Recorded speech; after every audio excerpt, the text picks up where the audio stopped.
Good morning. Good morning. I'm just going to wait a little, few minutes to see if anybody pops on. I just wanted to pop on this morning and just share my heart with you guys. There's a lot that has happened over the last few days, and so my thing is this: uh, I want to keep everything open, uh, and the reason. Um, Wow. I didn't know it was going to be this difficult this morning to get this out. But anyway, the reason that I chose to um, go public per se and announce that Kevin and I were getting a divorce is because I lead from the front. I don't lead from the back. And in the Wife After Prison private group, there were so many women you know, who looked for me for support and for guidance and all of that. And so I felt like, I could not allow these ladies to, share their heart, share their truth, and me not share my truth. And so I lead from the front. So I thought that, this, if I am going to be transparent, I am going to be transparent. And so Kevin and I have been doing videos about our journey since 2018. So there's nothing new there. But when I post that um, in the private group, there were several who came forth and said that they too had filed for divorce. And one even saying, just hearing me admit that was a release for her because many are staying in relationships, unfulfilled relationships, unhappy relationships, uh, relationships where they are being controlled by men who are behind bars. And so um, when I came forward, they came forward, you know. It's not an easy journey, guys. It is not an easy journey. And I just want to put this out here. Kevin and I are not having a nasty, ugly divorce. Although someone tried to make it as such, we are not having a nasty, ugly divorce. We're not. I want the best for Kevin. I want Kevin happy. And I know that Kevin wants Sheila happy. So it's not ugly, but it is what it is, y'all. Look, we can't pretend that that this prison journey is easy. We can't pretend that when our loved ones come out of prison, there's no side effects. We can't pretend that once they get out and they choose not to seek treatment or get into a support group, then that their behavior doesn't affect us. We can't pretend that it doesn't when it does to so many people's lives. So I just wanted to pop in this morning and just and this is what I said too, because there was several people who said, "I wish I had your courage." They said, "I wish I had your courage," and some of their stories are so heartbreaking.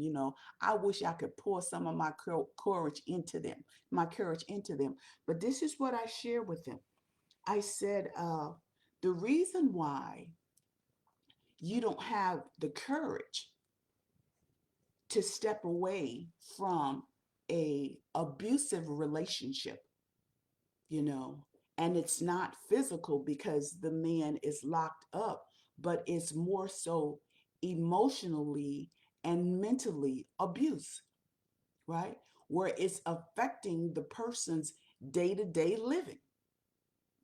And so I said the reason you don't have the courage to step away is because you don't have self-love.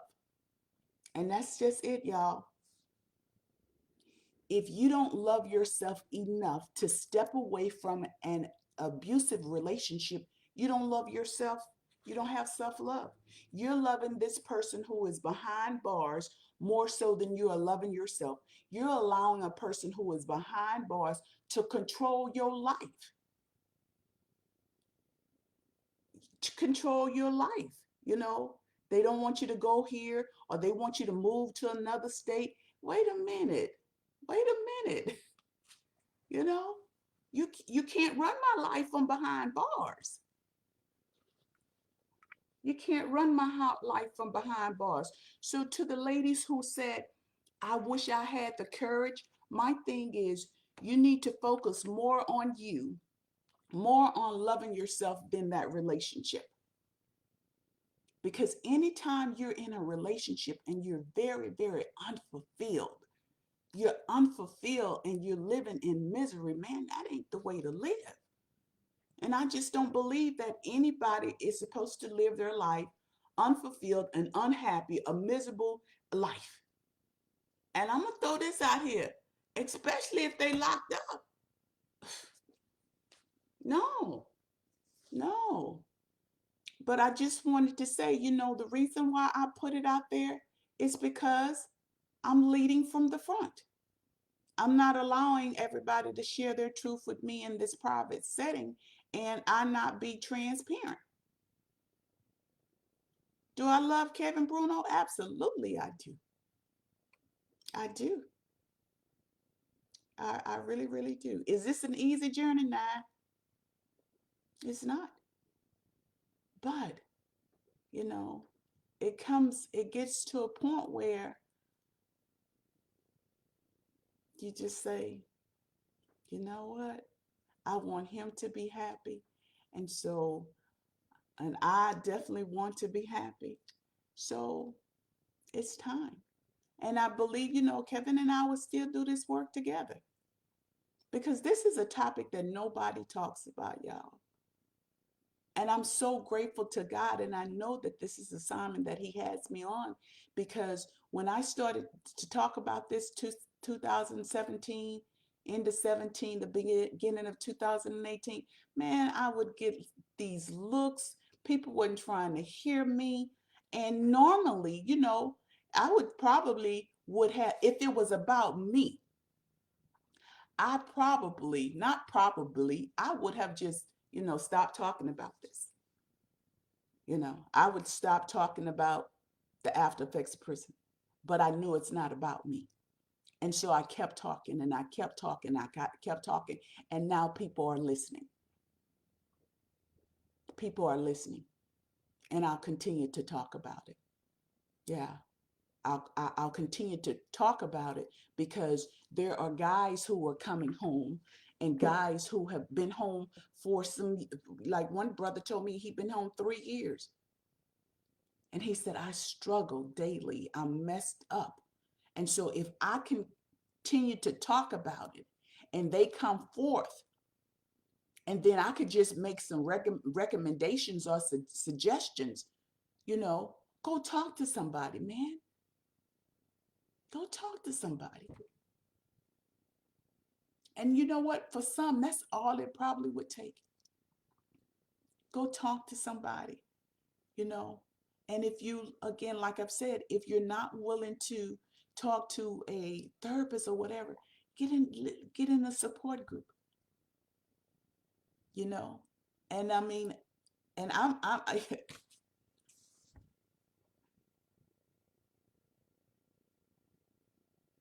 wow. I just want people to understand that um, just talking to somebody can do you a whole lot of good. Coming home from prison, talking to somebody will do you a whole lot of good. And this is another thing. I was chatting with a lady, and she said that her loved one admitted that he wants to change, but he want to when he get home he gonna change. No, mm-mm. You change right now, because when you get out of prison after doing decades in prison, you're coming to a whole nother world. very, very fast-paced world. So this is the deal here. Your loved ones talking about changing when they get home. No, you need to tell them they need to start changing now. They need to start doing the work now. They need to start working on themselves now. And I guarantee you, if they begin to really, really work on themselves, then you'll notice a change in them. You'll notice a change in them. But them talking about waiting till they get home to work on themselves, baby. And that's what I was saying to the ladies. You guys need to do the work on you. Do the work on you. I sent out workbooks last night to a couple of ladies, do the work on you. Sometimes we focus so much on those guys that we don't even realize the lack in our own life. And we focus so much on them. I guarantee you, if you do the work on you, you will stop tolerating some of the things that you tolerate, because you will then realize, who you are and what you deserve and what you don't deserve. So do the work on you. Stop focusing so much on him. But I just wanted to take a few minutes this morning to pop on and say the reason why, one of the reasons why, and I think it may be the main reason why I decided to, post about Kevin and I, getting the divorces, because I lead from the front. You can't be a leader from the back. I lead from the front. And again, I have been transparent since day one, even putting it in the book. And I have another book inside of me, but I won't write another book. Uh, but I just want you guys to know that I lead from the front. That's why I decided to. Hey, good morning, cousin. Good morning, Charlotta. Nikki, love you too, lady. Audrey, for many, yes, not for everyone too. No one is the same, right? Shanae, good morning. SB 332-8. I'm not sure what that is. I know that it's probably a policy or something. I'm not sure what it is. Hey, Jackie, good morning. It is not the same one for everyone, for sure, because my husband tells me to live my life because of the fact that he's incarcerated. Right, right. I've been saying this for years. Love, light, and gentleness to you. Thank you, Lord. Thank you, thank you. Charlotte says, married to someone I got into a relationship 5 months after he came home can be stressful, not just with him, dealing with his family as well. Yeah, you know what? And this is the thing, man. Look,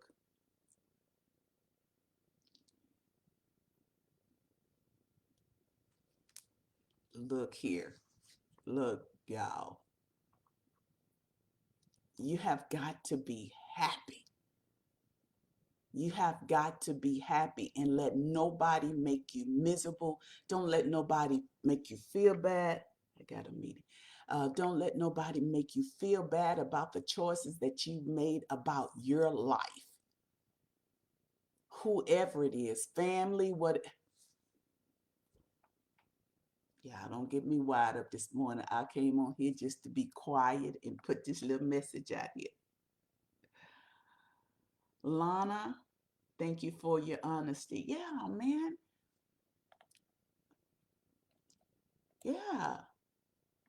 I mean, why, why tell some of the story? Why tell some of the story? You know? And to me, that would be hypocritical of me to just continue to stay in that group and let these ladies pour and pour and share and share. And I'm sitting here with with this big D on my shoulder. I'm sitting here. No, I got to let these sisters know. And these brothers know. Because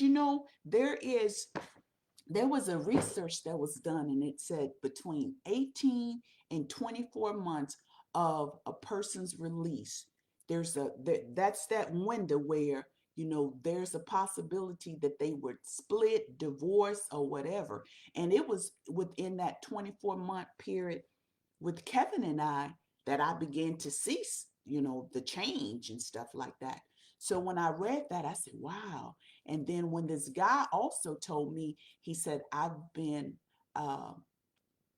he did 21 and a half, and within 18 months, his wife had divorced him.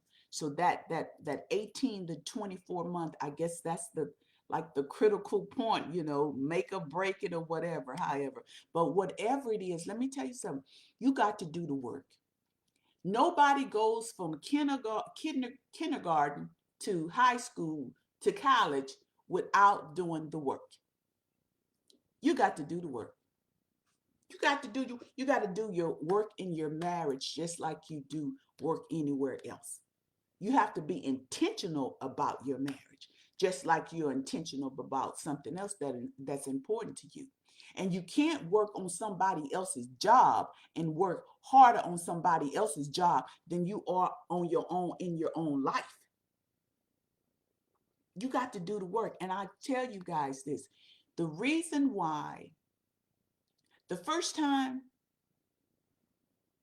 got 5 minutes, the first time, y'all, when this thing hit me, it hit me because I never would have thought that Kevin and I would have gotten to that point. I'm talking about when I wrote the book. I never you couldn't have told me that. The way this man loved me, cherished me, and I was the happiest woman. I used to stand in this window right here like a little kid, just waiting on him to come home. Just waiting on to see his truck hit the corner, you know. And I was thinking last night as I was in the restroom and getting ready for something, and I was just thinking about how he used to come in the restroom and greet me and whatever, and I would be just like a little kid, just oh. So no one could have told me that we would have gotten to that point, right? And I've shared this before that before Kevin and I got together, spiritually, emotionally, financially, mentally, I was whole. I was nothing missing, nothing broken in my life, right? So that was hard for me uh, to accept that here it is. I was whole before we got together, and now I'm broken, right? So things got better. Things got better. We were doing everything that I wrote in that book.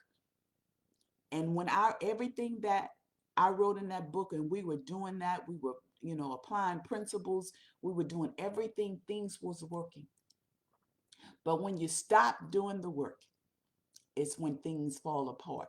So this time, I just said, mm-mm, because I found that wholeness again. Nothing missing, nothing broken. And to be quite honest, y'all, it's by God's grace, mercy, and the strength that He's given me to just, you know, say, you know what? It's okay. It's okay. I'm okay. I'm okay. And I want everybody to be okay. I want Kevin to be okay. I want everybody to be okay. But what I want for my sisters out there, certain things ain't right. You should you in your gut feeling, this is not right. And you're accepting and you're tolerating that stuff. That's what I want. Y'all got to change that. Y'all got to change that. And some may say, yeah, I can send you a copy of the workbook. Just DM me your email address. Charlotta, yes, my husband did 21 and a half. We've been married for 3, and I see what his family doesn't see. I'm in therapy once a week to focus on me and only me. Absolutely. Absolutely. And let me tell you something, guys. This is the, let me tell you how devastating this can be. I've watched women, I've watched, professional women. Just women in period. Just take out the career, whatever. But I've watched these women can't cope with this stuff, and it has led them to a therapist, to see a therapist, because they're trying to cope.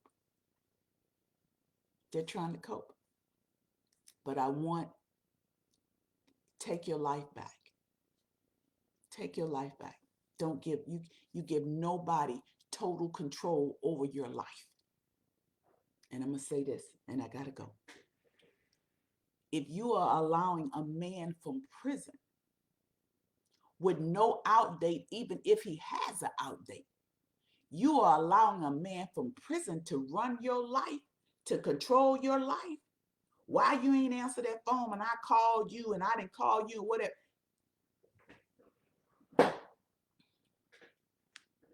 If you allow a man to run your life from prison, and a man to make you unhappy, he's in prison and he makes you unhappy, you got no self-love for yourself. You don't.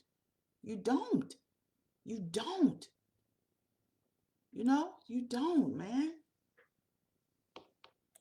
So anyway, y'all, I love y'all. Y'all have a wonderful day. Got a 9 o'clock meeting. Got to jump on another Zoom right quick. But I just wanted to come out and tell you guys that I shared, because I lead from the front.